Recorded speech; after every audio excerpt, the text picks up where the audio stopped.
Dalon ko nga aton nga mga panauna diri sa Matthew 24. Ang pulong sa Ginoo naghambal diri sa verse 1, and Jesus went out and departed from the temple, and his disciples came to him for to show him the building of the temple. And Jesus said unto them, See ye not all these things? Verily I say unto you, there shall not be left here one stone upon another that shall not be thrown down. And as he sat upon the Mount of Olives, the disciples came unto him privately, saying, Tell us, when shall these things be? And what shall be the sign of thy coming and of the end of the world? May the Lord bless the reading of His Word. Magapangamuyo kita. Ginoo, pinadala namon sa imo ang tagsa-tagsa nga makabati sang sining nga pulong mo, by pa Ginoo nga gamiton mo ini sa pagdala Ginoo sang comfort, sang pagpaumpaw sa tagsa-tag sa Ginoo sa amon. Labi na gid Ginoo kay naintindihan namon ng imo nga pulong nagatudlo sa amon. Sang imo Ginoo nga gahom, sang imo Ginoo nga pagdikta sang sini Ginoo nga mga tinion. Maski Ginoo gintulok namon nga daw kabudlay gid nadala namon, especially subong ang mga kauturan nga nagpangayo Ginoo sang special request, prayer request na ikaw Ginoo magalabot sa ila. Kung diin man sila sa ilang mga balay, sa mga hospitals, labi na gid Ginoo ang nalabot sang sini Ginoo nga COVID-19 virus. Kabay pa Ginoo, hindi ini amo ang magadetermine kung ano ang amon madangatan. Ikaw gihapon nga Dios, mahigugmaon, maluluy-on, Dios nga gamhanan. So, Ginoo ginadangop namon sila sa imo. Ang tagsa-tag sa Ginoo, buligi kami sa pagtuon namon sa mga pulong. Di kami Ginoo, ining amon pangamuyo sa ngalan ni Jesus. Amen. Sa sining nga tion sa pagtuon naton sa pulong sa Ginoo, may mga pila ka mga bersikulo diri nga luyag nakon nga as a start sa aton nga pagtuon sini, and probably this would take us pila pa ka mga tion sa pagtuon sini, pero sa pagsugod naton sa Matthew 24, isa ini sang ginalantaw sa mga tao, labi na gid sang sini nga tion, sang sini nga pandemic, nga kung diin makita gid naton kung paano ang Ginoo nagadictate sang aton nga future. Nga ginsulat ini mga more than around 2,000 years ago, and yet this is so both relevant kag makita man naton nga kung diin applicable sa aton nya nga mga tinion subong. So kabay pa nga sa sining nga pagtuon naton sa pulong sa Ginoo, luyag ko nga aton pagalantawon ang God's comfort in these last days. Ang butang balon, kita tagsa-tagsa ayhan sa aton nga mga kahangawa, ayhan sa aton nga mga paglantaw kung ano gid bala ang madangatan kag padulungan sini. God is going to comfort us sa iya nga pulong.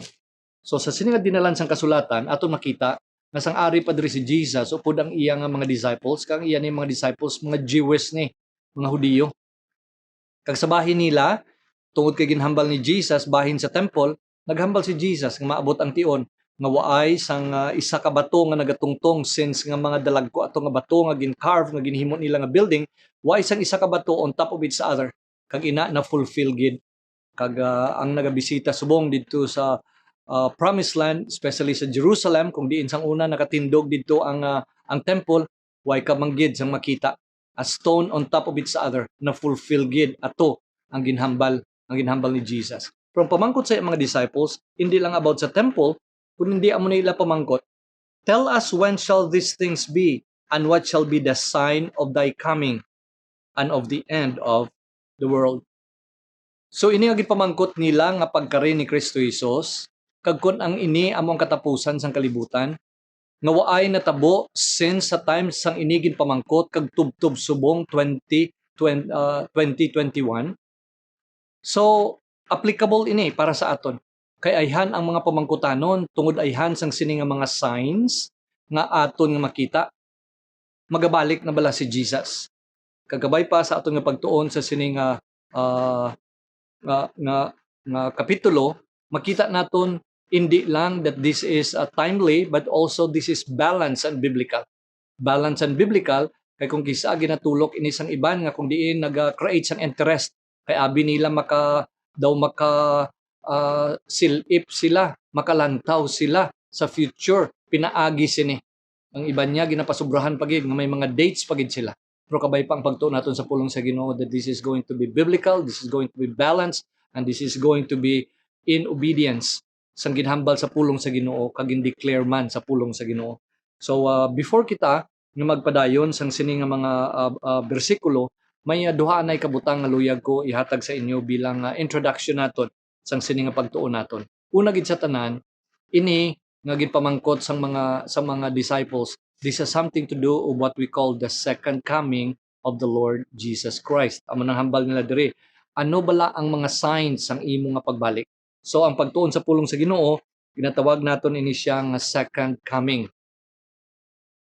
Pero at the outset, I want to tell you that there is a difference between the second coming kag ginatawag man nga rapture. Ini ang rapture, matabo ini siya labi na gid sa bahin sang mga tumuluo kay Kristo sa tion sang iglesia, church age, nga kung diin hindi na sila makalabot sang sini nga pagkari ni Jesus sa iyang second coming to establish the kingdom, but rather sila pagasabniton ang ginatawag diri nga rapture.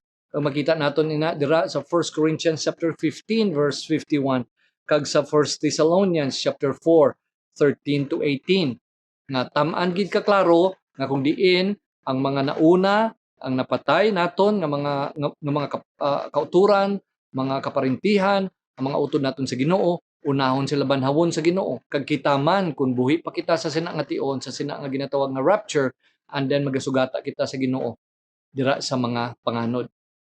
So ini nga mga signs nga ilang nga ginpangayo has nothing to do with sa ginatawag naton nga rapture. So in other words, ang signs ini nga ginhambal ni Jesus, this is the signs of His second coming. Kung magakari siya diri bilang nga magahari siya sa sininga kalibutan. Kag amugid ini ang Jewish connection. They were not thinking of a church that is being brought up to God, to heaven through a rapture, but rather they were asking san-o ipatindog sa Ginoo ang iya nga ginharian sa Jewish saya nga paglantaw. So ang ginsabat diri ni Jesus, amo ini ang matabo, amo ini ang inyong nga pagalantawon. Tungod kang ini nga mga butang, this will transpire and then you would know nga ara na kag malapit na ang pagbalik ni Jesus. Now sa aton nga mga Kristohanon, basahon ko sa inyo bala ang ginhambal bahin naman niya sa aton in 1 Thessalonians 4 verse 17. Then we which are alive and remain shall be caught up together with them in the clouds to meet the Lord in the air, and so shall we ever be with the Lord. So sa sini nga dinalan tamaan gid ka athag that ang bahin sang iglesia, kita nga mga katapo sang sini nga lawas ni Kristo Jesus, iya kita nga pagasabniton, pagakuhaon niya kita. We are going to meet the Lord in the air. So there is a difference between the rapture and the second coming. The second coming, mag-result ina siya that Jesus will rule. Siya na amo ang manginhari. So ini diri ang Matthew 24 nagapakita ini sa bahin naman niya sang signs of His second coming. Now there will be no signs sa rapture. Now ginahambal nato nina tungod kay kita nagapati sang ginatawag bala naton nga part sang aton niya nga pagtuo sa second coming ni Jesus, the imminent coming of the Lord Jesus Christ. Inang expression la kung kisa nga Jesus is coming soon. Kagdamo gid sa pulong sa Ginoo kung paano ina siya, like he would be like a thief in the night. Waay gid ya sang nakabalo kung san-o ina. So aton ina nga ginapatihan. Kag there will be no signs because anytime ang Ginoo magakari. Pero sa bahin naman niya sa second coming, the Lord has given us these signs. So ang aton nga pagatun-an subong has nothing to do with the rapture, but it has something to do with the second coming of the Lord Jesus Christ. Kung iya na nga i-establish. Pero since ang after sang rapture, amo na ang tribulation, and then during sa sina nga 7 years tribulation, after sina mag-a-usher in na ang second coming ni Jesus. So hindi iya malayo sa mga tinuig o kun mga dekada nga ang preparation sang sini nga pagkari ni Jesus o kung mga character of the times, makita man naton sa sini nga mga tinion.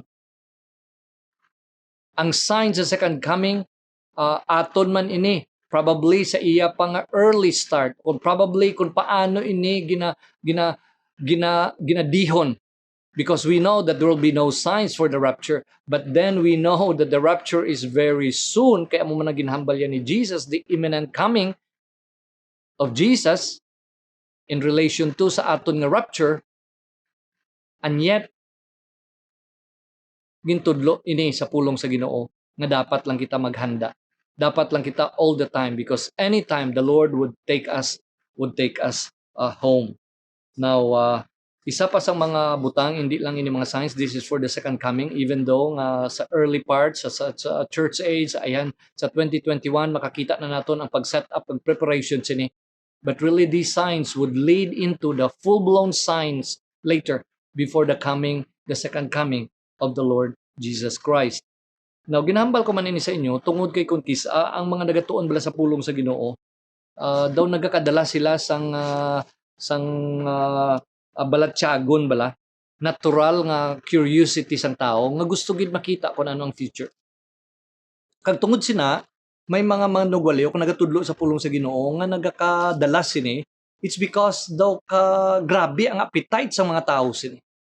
To the point kung kisa nga mahambal na sila kung ano ang tuig, ila na nga interpret ang tanan nga makita nila, ila nga ihambal na nga ang ini nga makita naton sa Revelation, makita naton amo na ni ang bakuna, amo na ni ang tanan-tanan. Now mga kauturan, nang balon ko kamo, waay gid naghambal ang pulong sa Ginoo nga ang mga manugwali kang nagatudlo sa pulong sa Ginoo dapat mga manughula man sila. Kung malabot naman lang sa punto nga kasubong sina, nagapati gid kita ang pulong sa Ginoo nagahambal kag amuning aton niya nga pagasundon.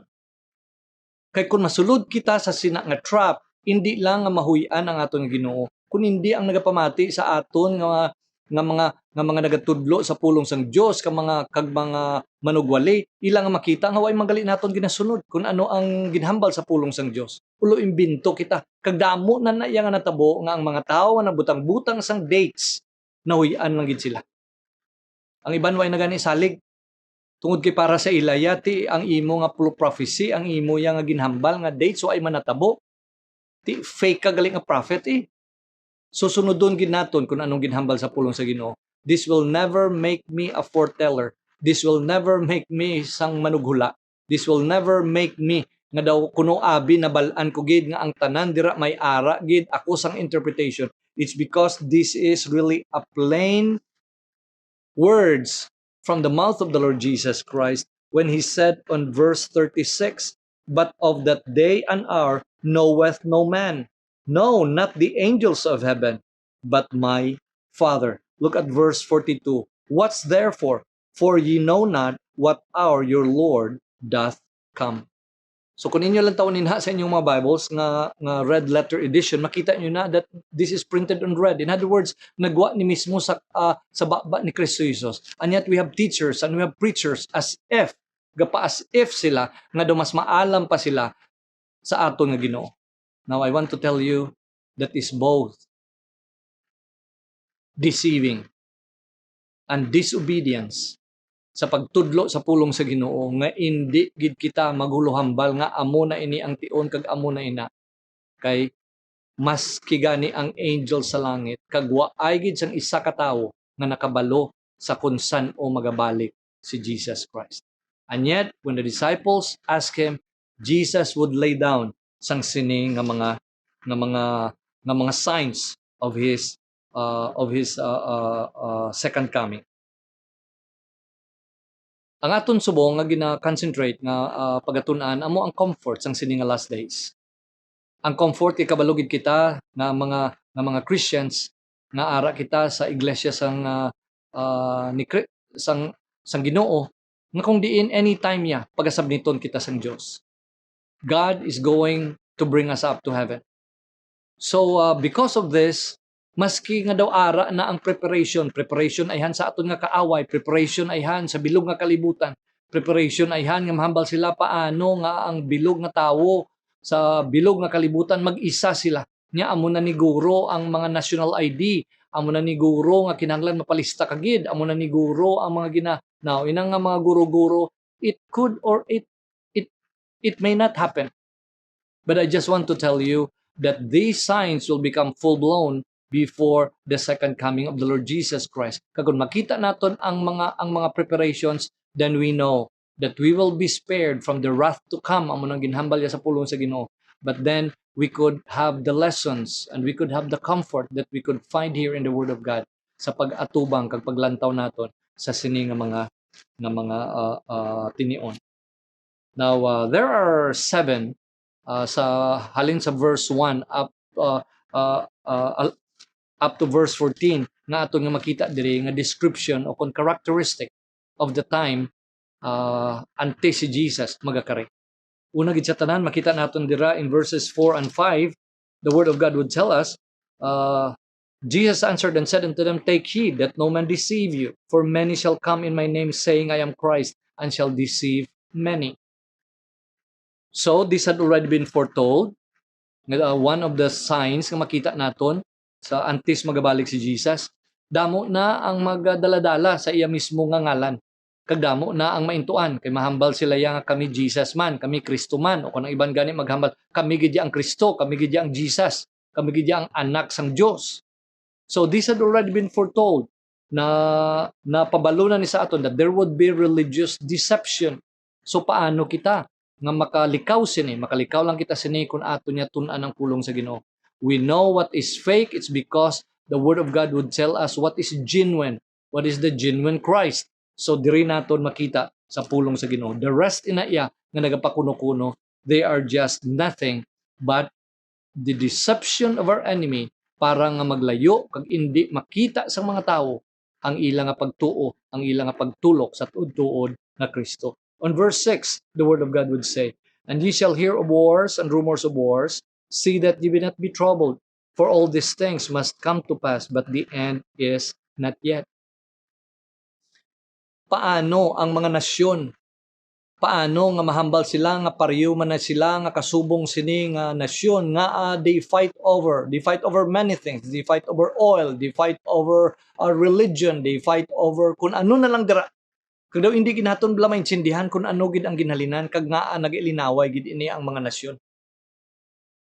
Kag hayag ina sa aton nga mga mata. Nga nation, especially ang mga manggaranon, that they would amass kung damon ang ilayang nga mga kwarta, even nuclear weapons. Para sa ano na? Nga ang nagapaminsar gid ang nasyon nga pakigbatok sa iban man nga nasyon. So here in verse 6, ginahambal na nga daan ina that indeed there will be wars and rumors of wars. And then ang number 3 dira on verse 7, for nation shall rise against nation and kingdoms against kingdom, and there shall be famines and pestilence and earthquakes in diverse places. So diri bala naton makita nga pertiya diri ang gutom. Damo subong sang mga gina-attribute nila kung diin kag naa grabe ang gutom subong. No, at the same time aton man nga makita tungod man sa mga catastrophes, tungod man sa mga ginhambal diri nga mga earthquakes, mga pestilences, ang mga makita naton even sang sining pandemic makita naton kung paano ang mga negosyo, paano ang mga economy sa mga nations naapektuhan gid sini. Now, strange, if you are not a Bible believer, kay kung mabasa mo ini, mahambal ka ay, ang nagakalatabo gali subong, nasulat na gali ni nga daan. So here we realize that indeed not only religious deception, but also there will be wars, and there will be famines, and there will be calamities. And because of this, there will be also deaths. Kaya makita naton kung paano ini maga-devastate kag kung kisa daw hindi na gani kita for the sake na lang sang aton yaman nga nami nga katulugon nga sige lang pamati kung pila na ang nagtaliwan tungod sang sini nga COVID-19 virus. Ba mga kauturan, we have to get comfort from the Word of God, because if you always look at what is happening in the world, it would just bring us so much sorrow and concern. May the comfort of the Word of God will always make us sleep soundly sa gabi. knowing nga ang Ginoo amo maghapon ang nagakontrolar sa sini nga kalibutan. Not only that, but also look at verse 9. And they shall deliver you up to be afflicted, and shall kill you, and ye shall be hated of all nations for my name's sake. Katamis, kagkatahom sang aton nga freedom nga ginhatag sa aton sa Ginoo. Maski pinaagi sa sini nga internet, makawali kita. Kag kita kung may kaygunan nga makatipon kita, kag mag-isa kita dira sa Ginoo sa aton nga pagsimba sa iya, kag pag-alagad sa iya. But that is not true in many nations. They have to hide. They have to make sang ilang mga worship kag sa ilang mga fellowship in a secrecy tungod kinakabalugid sila kung paano ang persecution magalabot sa ila. So there are so many nations in this world today na basta Kristohanon ka, that is like the most dangerous thing na natabo sa kabuhi mo tungod kay ikaw may arasan ka ang tanan kay Jesus kag ikaw nag-proclaim nga ikaw ya disciple ni Jesus. Kag isa ina sa mga signs nga makita naton diri that there will be persecution of Christians. But then look at verses 10 to 13, the total chaos on verses 10 to 13. And then many shall be offended and shall betray one another and shall hate one another, and many false prophets shall rise and deceive many. And because iniquity abound, the love of many shall wax cold, and he that shall endure unto the end, the same shall be saved. So makita pala naton diri betrayals, hatred, deception, ang pagbugana sang pagpakasala. Now isa gid sini nga ginagamit amo ang internet nga kung diin pertigid nga maski ano na lang nga mga kahiguan na kung hindi ka magbantay may dako gid nga posibilidad nga it's either maguha sa imong smartphone, sa imong tablet o kung sang imo man na computer. Sen pertigid ang pagbuad. Kag amoy ni mga makita naton diri that indeed these are the signs nga ginhambal ni Jesus. But then ang ikapito diri which is kanami yang basahon, and this gospel of the kingdom shall be preached into all the world for a witness unto all nations, then shall the end come. Worldwide missions. I know nga daw kabudlay sini insindihon, pero ihambal ko sa inyo ang paglabot sa kamatuoran sang sini nga ebanghelyo nalabot subong nga waay pagani ini na eksperyensyahan for many years. You spend thousands and thousands and thousands of dollars or pesos para lang nga malabot ya ang mga tao, makabati sila. Pero subong pinaagi sa sining internet, magamit gid ini nga maski ang salayo gid sila ya, pwede sila malabot pinaagi sang sini kag sa aton man nga ministry nga kung diin ang pulong sa Ginoo nagalabot sa nagakinahanglan.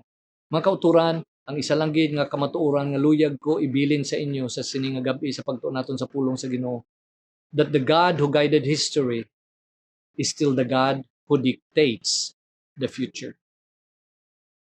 Initia future ini, this will be the sign. So since 2,000 years later na ini ginhambal ni Jesus. Since nga nag-anticipate na kita that indeed a redemption draweth nigh, nagalapit na kita. Since all these signs, nakita naton ang mga preparation for His second coming, then how much more kung these are the signs of His second coming, how much more kita nga church nga nag-anticipate sang iya nga rapture. So if there will still be years nga mag-abot ayhan ang ini nga second coming, kita ya nga mag-una pa sina nga kita pagasabniton kapag dalon didto sa langit. How much nearer? Amo na nga maski sa New Testament may ara gid ya pirmiya sang sina nga balatyagon nga ang Ginoo magabalik na liwan. Maybe today the Lord will come for me. Maybe today from sin I shall be set free. Jesus will come and I will go home. Maybe today. So, mga kauturan, kung aton balalan tawon ini sa aton nga ginbasa sa pulong sa Ginoo, that indeed the God who guided history, it's still the God who dictates the future. Three things nga aton nga ma-apply sa aton nga kabuhi nga kung diin this will be the comfort, God's comfort in the last days. Una gid sa tanan ang comfort nga makita naton diri that sin will not have the final say.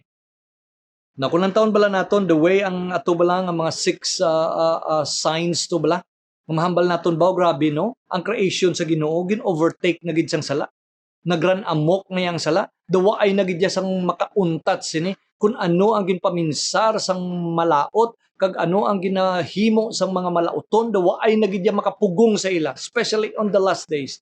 But I just want to tell you that the word of God would tell us that the God who guided history is still the God that will dictate the future. We could say the rampage of sin. We could see sin nagran amok. And yet, kung tulukon naton sa pulong sa Ginoo labi na gid sa pagsugod sini, duwa lang gid ka kapitulo nga indi naton makita dire kung diin ang sala nga nagsugod kita dire sa Old Testament. Sa pagsugod naton dire sa Old Testament, duwa lang gid ka kapitulo. The rest sina, of course, later part na sang Revelation, it talks about heaven nga waay na dito sang sala. Pero sa pagsugod sini where sin really wanted to destroy the creation of God, we could see that indeed this is the story that God is defeating sin. So anong makita naton diri sa pulong sa Ginoo? After chapter 2, kaysa chapter 3 nagsulod na ang sala. Kag kung diin ang kamatayon naglabot bilang silot sang sala. So ano na karon ang nahimo sa tao? Ano na karon ang nahimo sa kalibutan? Up to the end of the second coming of the Lord Jesus Christ na nagarampat ng ang sala nga as if amo na gid ang mag-totally destroy sa gin-create sang Ginoo.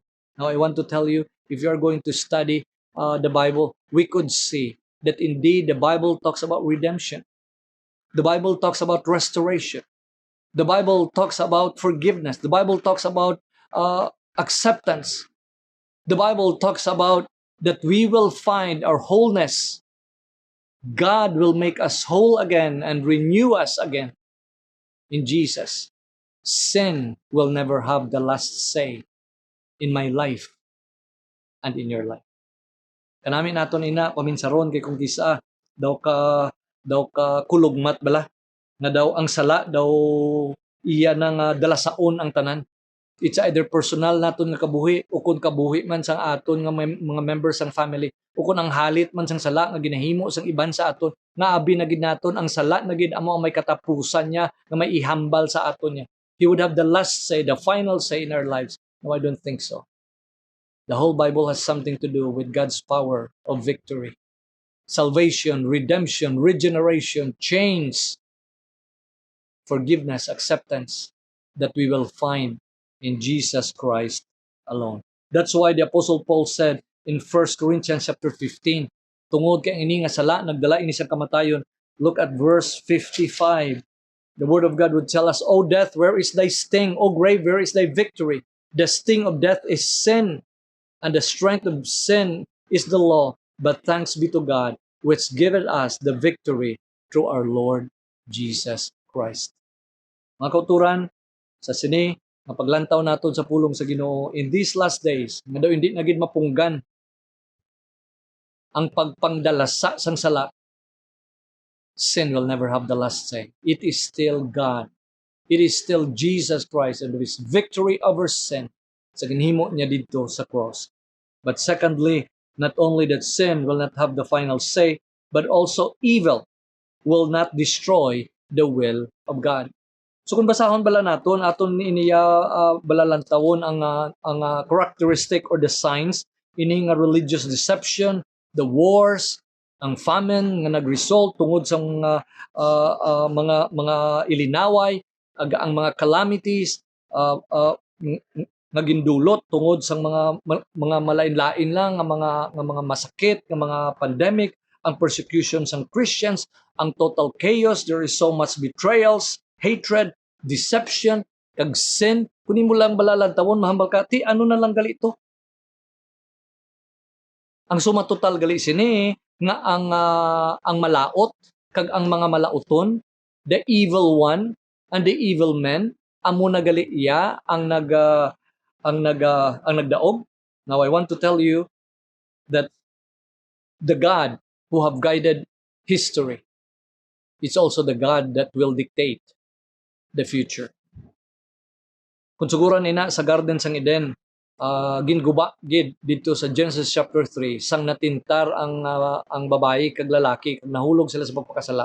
Sugod dito makita gid naton kung paano gina-devastate, ginaguba kag sa tanan nga maayo nga plano sang Ginoo. Makita gid naton kung paano ini ginatayog kag kung pwede lang lasakon kag linason sang kaaway para lang maguba niya ang ginplano sa Ginoo. But I want to tell you that evil will not destroy the will of God. Why? Even as early as Genesis chapter 3, in promise dira that the seed of the woman nga amo ni siya ang magapirdi sang sining nga serpent. The first promise. And then throughout the whole Bible, we have there the redemptive plan of God kung paano niya kita ibalik liwat sa iya. Garden sang Eden, i-compare mo sa Matthew 24, layo-layo na gid ya kaayo. Kag amo na ang ginhambal sa pulong sa Ginoo that this is really the plan of the evil one. The thief cometh not but for to steal, to kill, and to destroy. Kung pwede niya lang gubon ang imo kabuhi kag akong kabuhi, he will do it. And yet, even in the book of Genesis, the word of God will tell us in the life of Joseph kag kanami balasang pakaplastar kag sang pahayag kung ano gid ang tinutuyo sa Ginoo. When Joseph sang ginhimuan siya, ginplanuhan siya sang malain nga pwede pa kani siya patyon kag ginbaligya siya bilang isa ka ulipon. Later on sa iya nga paintsindi kung sino ang Ginoo, ginatubang niya iya nga mga utod ka naghambal, you thought evil against me, but God meant it unto good. So diri bala naton makita nga maski the evil one or the evil schemes or the evil men, maski ano pang ila nga padihot para lang gid nga gubon ang kabubuton sa Ginoo, I don't think so. God is still the one who guided history. He is the one who is going to dictate our future.